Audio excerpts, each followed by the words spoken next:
So, yes, that's a good question. What happens next? Well, we now move into the implementation stage of the Plenary Council of Australia. I suppose the best part of the next year will be spent on fine-tuning the motions that were accepted and presenting them to the Holy See, presenting them to Pope Francis to get a recognition that that's the way forward.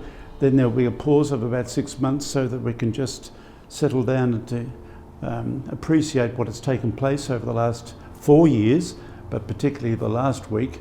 And then we move into making these decrees applicable to be enacted in all the dioceses of Australia. So here in the Archdiocese of Canberra and Goulburn, we've got about a year, and I feel that we're not just sitting back waiting for that year to take, we need to start immediately. I think a very important thing is we need to get to know each other a lot more so we can talk in a synodal way. It's interesting, it took us a day or two in the week assembly just to get to know each other, to get to know how the procedures happen, to feel comfortable with the technology and all the rest of it, and then we could really enter into things. So that's something that I want to talk to you a little bit about in the next period of time, about how we can use this next year to really prepare for the more practical application.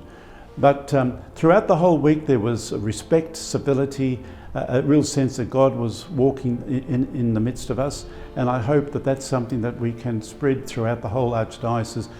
So many, of course, weren't there, many have not really been engaged, but all of us need to be engaged in what Pope Francis says is the way of the Church of the future, a synodal way, walking together, led by the Holy Spirit, led by Jesus, for the evangelisation of the Australian culture in which we live.